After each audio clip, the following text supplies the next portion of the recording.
বিনা হিসাবে জান্নাতে যাবে। তারা কারা? পৃথিবীতে এখন দুটো জঙ্গল সব থেকে বড় আছে, এক হচ্ছে আফ্রিকার জঙ্গল আর এক হচ্ছে অ্যামাজনের জঙ্গল। এই জঙ্গলে কিছু বন মানুষ বাস করে। বন মানুষ, এই জঙ্গলে বন মানুষের সাথে আর এক শ্রেণীর আদিবাসী বাস করে। হায়দ্রাবাদের যে জঙ্গল আছে সেখানেও আদিবাসী আছে, অ্যামাজনের জঙ্গলে আছে, আফ্রিকার জঙ্গলে আছে। এই আদিবাসী যারা বাস করে জঙ্গলে, যতগুলো দেখতে পাচ্ছেন, ওদের জন্য বাকি মখলুকের জন্য ইনসান নয়, ইনসানের জন্য বাকি সমস্ত মখলুক। তাই আমরা সব কিছু উপভোগ করতে পাই। আপনার আল্লাহ যেগুলো হালাল পশু করেছে সেগুলো খায়, হালাল প্রাণী খায়, হালাল পক্ষী খায়, সবজি যেগুলো আছে এগুলো আমরা খাই। আল্লাহ তাআলা মানুষের জন্য সব বানিয়েছেন, সকলের জন্য মানুষকে নয়। কিয়ামতের দিনে ওই জন্যে সকলের বিচার হবে না, শুধু জিন আর ইনসানের আল্লাহ বিচার করবেন। কিয়ামতের দিনে আল্লাহ সমস্ত মখলুকের মধ্যে দুটো মখলুকের আল্লাহ বিচার করবেন, এক হচ্ছে জিন এবং এক ইনসান। এই দুজনের বিচার হবে। এই আমরা যে ইনসান, আল্লাহ কেন বিচার করবেন? ভালো মন্দ বিচার করার ক্ষমতা আল্লাহ মানুষকে জেহেনের মধ্যে দিয়েছে, সেন্স দিয়েছে, বিবেক বুদ্ধি দিয়েছে, যার দ্বারা আমরা পড়াশোনা করি, ভাবনা চিন্তা করি, চেতনা নিয়ে আসি, ধারণা নিয়ে আসি। এই বিবেকের কারণে আল্লাহ কিয়ামতের দিনে হিসেব নিবেন ইনসানের। আমাদের মধ্যে থেকে এক শ্রেণীর মানুষের হিসেব হবে না, বিনা হিসাবে জান্নাতে যাবে। তারা কারা? পৃথিবীতে এখন দুটো জঙ্গল সব থেকে বড় আছে, এক হচ্ছে আফ্রিকার জঙ্গল আর এক হচ্ছে অ্যামাজনের জঙ্গল। এই জঙ্গলে কিছু বন মানুষ বাস করে। বন মানুষ, এই জঙ্গলে বন মানুষের সাথে আর এক শ্রেণীর আদিবাসী বাস করে। হায়দ্রাবাদের যে জঙ্গল আছে সেখানেও আদিবাসী আছে, অ্যামাজনের জঙ্গলে আছে, আফ্রিকার জঙ্গলে আছে।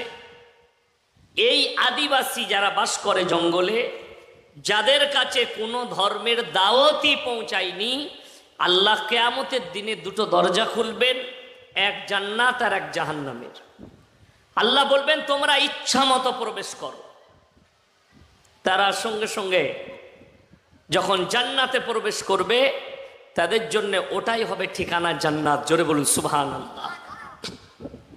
কিন্তু আপনার আমার কাছে দাওয়াত পৌঁছেছে, আল্লাহর বাণী, আল্লাহর দাওয়াত যার কাছে পৌঁছেছে আল্লাহ হিসেব নেবেন।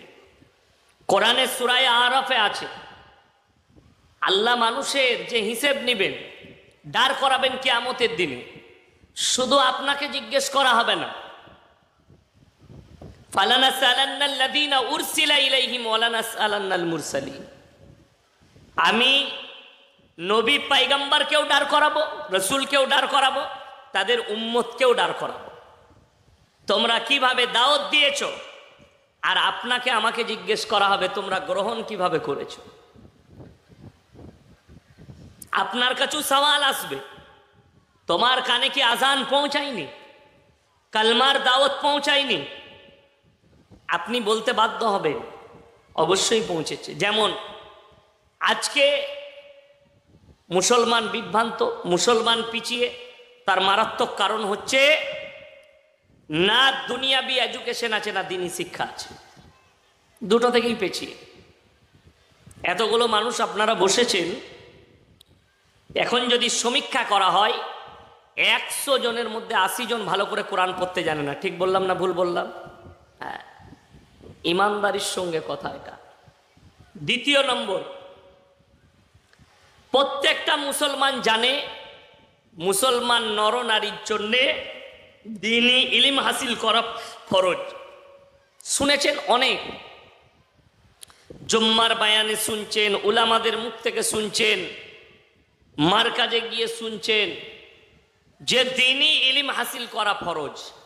দ্বীনি ইলম মানে কি? আলেম হতে হবে, মুহাদ্দিস হতে হবে, মুকাররির হতে হবে, মুফাসসির হতে হবে না। মওলানা শাহ আবরারুল হক সাহেব রহমতুল্লাহ আলাই নিজের আরকানের কিতাবে লিখলেন, প্রত্যেকটা মুসলমান নরনারীর জন্যে দ্বীনি ইলম হাসিল করা ফরজ। কতটা? যতটা ইলম হাসিল করলে আপনি হারাম হালাল চিনতে পারবেন, দিন বদ্দিন চিনতে পারবেন, কুফরি আর না কুফরি এটা চিনতে পারবেন, বেঈমান কাফেরের খপ্পর চিনতে পারবেন, ইহুদি নাসারাদের কালচার চিনতে পারবেন যে এটা আমার নয়, এটা ইহুদি নাসারার কালচার। কখন চিনতে পারবেন? ইলম কিভাবে হাসিল করবেন? কোনো আলেমের কাছে উঠা বসা করে হোক, কোনো আলেমের সঙ্গে সম্পর্ক রেখে হোক, কোনো মাদ্রাসায় উঠা বসা করে হোক, কিংবা বড় আলেমের লেখা বই পড়ে হোক।